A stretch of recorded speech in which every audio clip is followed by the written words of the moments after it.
Remember when Britain smelled of coal fires and Sunday roasts? If you grew up in the 1960s UK, you lived through traditions that shaped an entire generation, from dancing around maypoles to gathering round tiny television sets for the FA Cup final. These weren't just quaint customs, they were the heartbeat of British life. Yet here's what's fascinating. Many of these cherished traditions had much older origins than most people realised. The maypole dancing performed in school playgrounds? It descended from ancient spring celebrations. Those November bonfires? Do you know? Today we're exploring the remarkable truth about traditions that defined childhood in 60s Britain.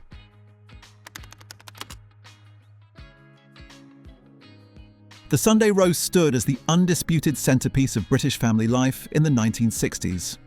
This weekly ritual transformed ordinary dining rooms into theatres of tradition, where timing was everything and reputation hung on the rise of a Yorkshire pudding. Picture a typical Sunday morning. While fathers washed cars and children absorbed themselves in comics, mothers orchestrated complex culinary operations. The preparation often began Saturday evening, and by Sunday dawn, kitchens filled with the aroma of slowly roasting meat. For many households, this represented the week's most substantial meal, a tradition that gained special significance just a decade after rationing ended in 1954. The economics tell an interesting story. Butchers' account books from the era show that Sunday joints often represented a significant portion of weekly food budgets. Many local butchers operated credit systems, allowing families to pay weekly or monthly, a practice that helped working-class families maintain this important tradition. The phrase, "on the slate," became part of everyday vocabulary, representing the informal credit that kept communities fed. The meal itself followed established patterns across Britain. Roast beef reigned supreme, though lamb appeared in spring and chicken, still relatively expensive, marked special occasions. The vegetables rarely varied. Roasted potatoes, achieving the perfect crispy exterior, required considerable skill, boiled carrots and peas, and the essential gravy. Yorkshire pudding accompanied beef, while mint sauce appeared with lamb, following rules as rigid as any formal protocol. What made these dinners remarkable wasn't just the food, but the social dynamics. Extended families often gathered, with grandparents occupying honoured positions and children learning table manners through stern looks and whispered corrections. The timing pressure was real. Churches finished at specific times, and having dinner ready when hungry families returned became a point of pride for countless women who managed these feats without modern conveniences. If you're enjoying this trip down memory lane, make sure to hit that subscribe button and ring the notification bell. We've got loads more nostalgic content coming your way, including a special episode on forgotten 60s sweets that'll make your mouth water.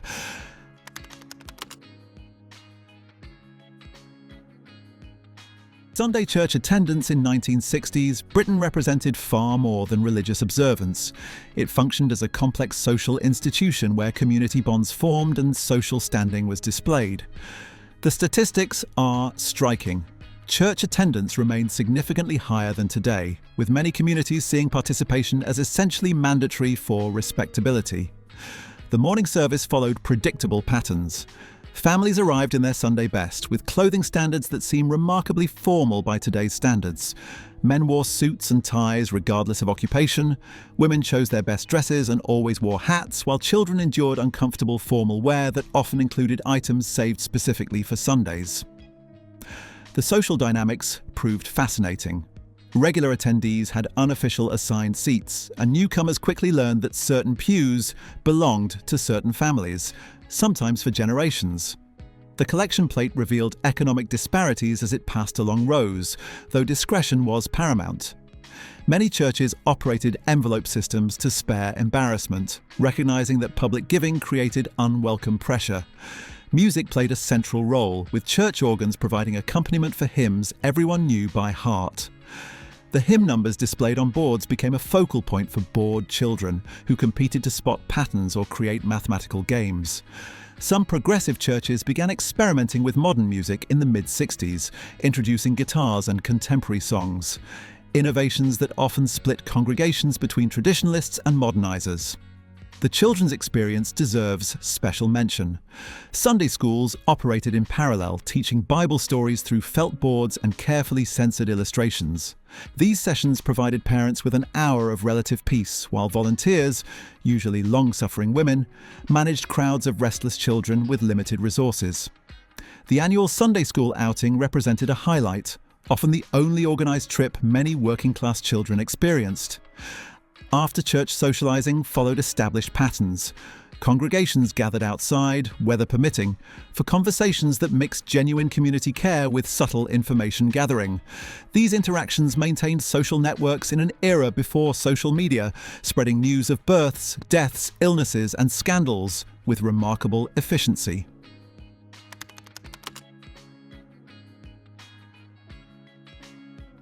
The survival of maypole dancing into 1960s Britain represents a fascinating example of how ancient customs adapted to modern contexts.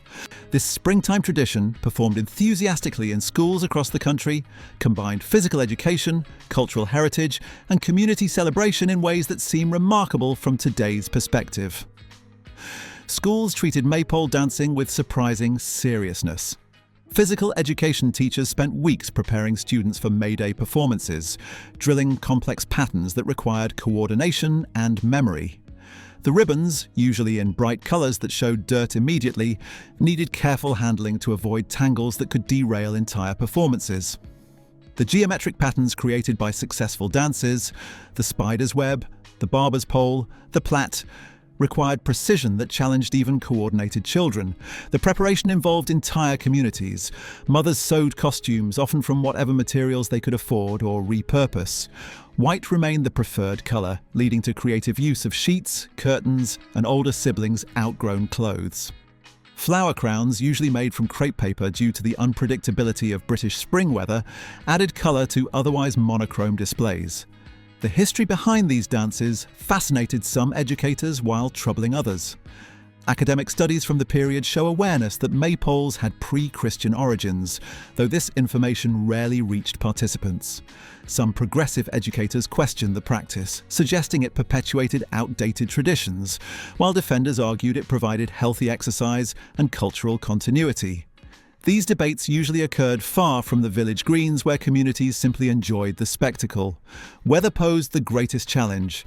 British springs guaranteed uncertainty, and many carefully rehearsed performances faced last-minute relocations to drafty church halls or school gymnasiums. The sight of dejected children in wilting paper flowers, performing to smaller audiences than anticipated, became a peculiarly British form of character building. Loving these forgotten details about 60s life? Drop a comment below sharing your own memories, and don't forget to subscribe for more deep dives into British nostalgia.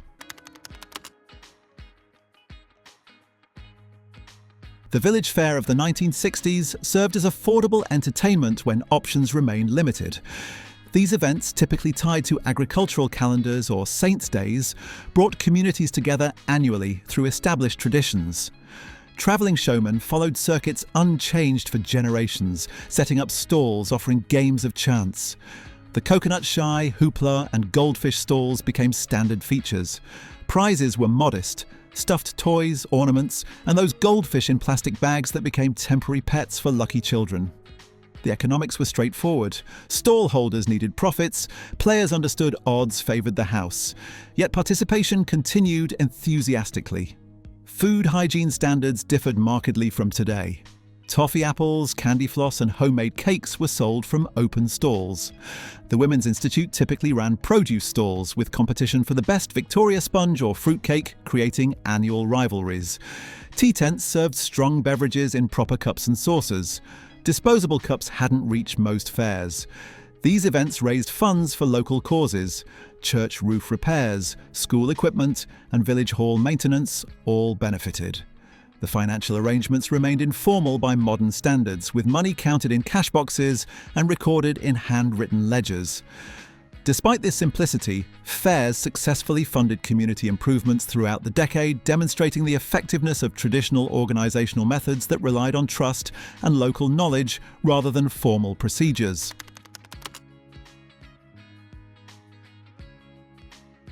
Harvest Festival in 1960s, Britain created an annual intersection between religious tradition, agricultural heritage, and social welfare. These autumn celebrations filled churches with produce displays that ranged from magnificent to makeshift, reflecting both community prosperity and individual circumstances. Schools participated enthusiastically, with children bringing contributions that revealed family circumstances more clearly than intended. Well-off families sent elaborate baskets or exotic tinned goods, while poorer children might bring single potatoes or carrots, carefully cleaned and presented. Teachers navigated these disparities sensitively, emphasizing that all gifts mattered while privately ensuring no child felt ashamed. The church decorations achieved remarkable transformations. Volunteer committees, usually dominated by experienced women who guarded their positions zealously, created displays using corn sheaves, autumn flowers, and donated produce. The aesthetic aimed for abundance, though practical considerations. How long would those grapes last? Sometimes conflicted with artistic vision. The distinctive smell of harvest festivals, mixing chrysanthemums, apples, and furniture polish, remained memorable decades later. The distribution system reflected contemporary social attitudes. Produce went to deserving poor, a category that included elderly parishioners, widows, and families facing temporary hardship. The selection process, usually managed by clergy and church wardens, attempted fairness while navigating complex social dynamics. Recipients needed help but shouldn't appear too needy. Gratitude was expected, but excessive thanks embarrassed everyone. Urban churches faced particular challenges. Without local farms providing authentic harvest goods, displays relied heavily on tinned goods and purchased vegetables. Some creative urban parishes developed industrial harvest themes, celebrating factories and workshops, though these never achieved the visceral appeal of traditional agricultural displays. The hymns sung during harvest festivals embedded themselves in generational memory. We plough the fields and scatter, and Come, ye thankful people, come, provided soundtracks to celebrations that mixed genuine gratitude with social obligation. Children learned these songs whether or not they'd ever seen actual ploughing, creating shared cultural references that lasted lifetimes. Saturday afternoon radio sport created a weekly ritual that defined leisure time for millions of British families. The wireless became a shrine to sporting drama, with fathers claiming territorial rights while families navigated around this sacred time. The technology itself deserves recognition. Transistor radios, increasingly affordable by the mid-60s, liberated sport listening from living rooms. Men could follow matches while gardening, washing cars, or hiding in sheds, though the best reception still required careful positioning and occasional aerial adjustment. The distinctive sound of medium-wave radio, with its slight crackle and fade, became inseparable from sporting memories. Commentary styles evolved into an art form. The best commentators painted pictures with words, creating tension and atmosphere through vocal variation alone. They developed personal catchphrases and rhythms that listeners anticipated. Regional variations added flavour. Scottish commentators brought lyrical intensity, while Yorkshire voices conveyed solid reliability. The skill required to maintain interest during dull passages while exploding into excitement for goals amazed listeners who hung on every word. The football results service achieved cultural icon status. James Alexander Gordon's distinctive inflection patterns, rising for home wins, falling for defeats, allowed listeners to know outcomes before scores were announced. Families developed result-checking rituals around pools coupons, with potential fortunes hanging on Scottish Division 2 draws. The hopes raised and dashed during these Saturday sessions provided weekly drama in countless homes. Radio sport fostered imagination in ways television couldn't match. Listeners created mental pictures of stadiums they'd never visited, imagined crowd scenes from sound effects, and felt present at events hundreds of miles away. This imaginative participation created deeper engagement than passive viewing, though few recognised this advantage as television ownership spread. The FA Cup final transformed into national theatre by the 1960s, representing far more than a football match. This annual sporting climax combined elements of pageantry, class dynamics, and communal experience in uniquely British ways. Television ownership statistics from the period show explosive growth, yet Cup Final Day still meant communal viewing for many. Neighbours without sets received invitations, sometimes genuine, often obligatory, to watch on precious black and white screens. Living rooms filled beyond capacity, with children relegated to floors while adults claimed furniture. The social negotiations required who brought what, where people sat when talking was permitted, created complex dynamics. The BBC's coverage treated the event as state ceremony. Build-up began hours before kickoff with features on players' families, team histories, and endless analysis. The formality seemed remarkable. Commentators wore evening dress even for radio, while television presenters adopted reverential tones usually reserved for coronations. This gravitas elevated the match beyond sport into national celebration. Class distinctions appeared starkly. When traditionally working-class teams reached finals, commentary often contained coded language about honest endeavour and work rate versus the skill and sophistication of established clubs. The presentation of teams to royal family members created jarring juxtapositions, miners and factory workers bowing to aristocracy on football's supposedly level playing field. The communal singing of "Abide with Me" before kickoff provided emotional climax. Grown men who avoided church sang lustily, many wiping away tears as cameras panned across packed terraces. This hymn, associated with death and remembrance, seemed oddly appropriate for matches where sporting dreams died. The tradition, maintained despite increasing secularization, showed how sport preserved rituals abandoned elsewhere.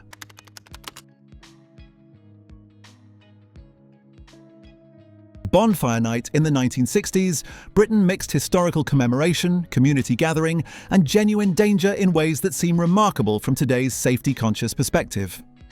This annual celebration of failed terrorism became embedded in national culture through generations of repetition. The preparations began weeks ahead.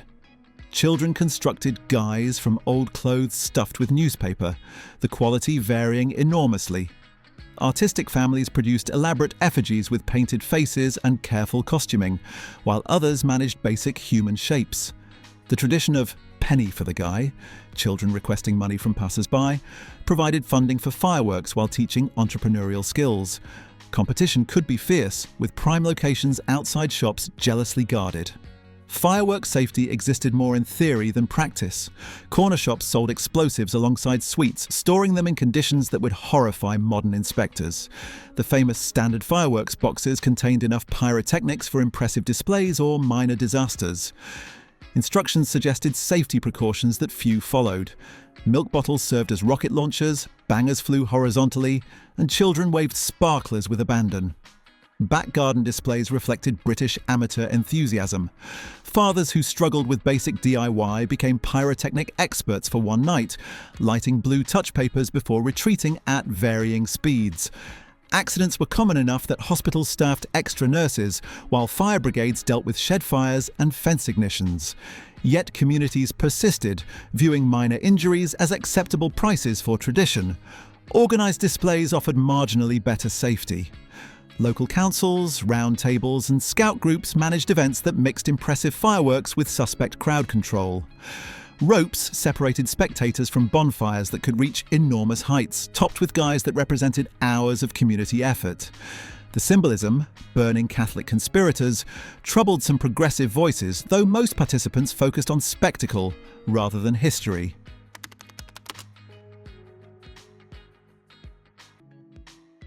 Summer solstice celebrations in 1960s, Britain remained largely local affairs before later associations with alternative culture. Small groups gathered at dawn on hillsides and ancient sites, maintaining traditions with varying historical accuracy. Local newspapers document these gatherings, typically organised by history societies or folklore groups. Participants included amateur historians, Morris dancers, and curious locals. The 1960s saw renewed interest in folk traditions, partly influenced by the folk music revival. Events usually involved watching the sunrise, sometimes accompanied by traditional music or dance. Stonehenge remained accessible to small groups who could simply walk among the stones. The Druid ceremonies there, revived in the early 20th century, attracted modest crowds and press coverage. Other stone circles and hill forts across Britain hosted similar dawn gatherings, though numbers remained small compared to later decades. The social aspect proved significant. These events attracted diverse participants, from scholars to eccentrics, creating temporary communities united by shared experience. Local vicars sometimes participated, creating interesting compromises between Christian doctrine and older traditions. The combination of early rising, unpredictable weather and British Reserve created events that mixed genuine wonder with characteristic awkwardness, establishing patterns that would expand dramatically in subsequent decades.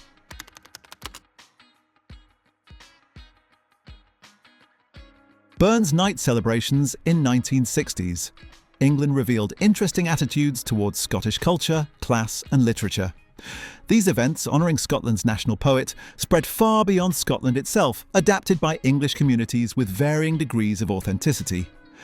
The formal structure of Burns suppers, with their elaborate rituals of addressing haggis and toasting lassies, provided templates that organisations followed religiously. Rotary clubs, round tables and work social committees organised events that mixed genuine appreciation with sometimes confused interpretation. The sight of English executives attempting Scottish accents while reading Address to a Haggis provided annual entertainment. The democratic aspect proved significant. Robert Burns, a working-class poet who wrote in dialect, received celebration in venues ranging from miners' welfare clubs to city boardrooms. His poetry's themes, social justice, human dignity, romantic love, resonated across class boundaries. The 1960s folk revival movement particularly embraced Burns, finding in his work precedents for contemporary social criticism. The menu created annual challenges for English caterers unfamiliar with Scottish cuisine. Haggis availability outside Scotland remained limited, leading to creative interpretations that horrified purists. The necessary whisky flowed freely, though knowledge of Scottish single malts remained limited. Most events served whatever was available and affordable. What made these celebrations special wasn't authenticity, but intention. Communities gathered to celebrate poetry, maintaining literary culture in an increasingly televisual age. Men who rarely read books recited verses learned for the occasion. The mixture of formality and alcohol created atmospheres where emotional expression became acceptable. Grown men could weep during Auld Lang Syne without embarrassment. These 1960s traditions created the rhythm of British life, providing structure and meaning during rapid social change. They built genuine community bonds through shared experiences, from Sunday roasts to Guy Fawkes Nights.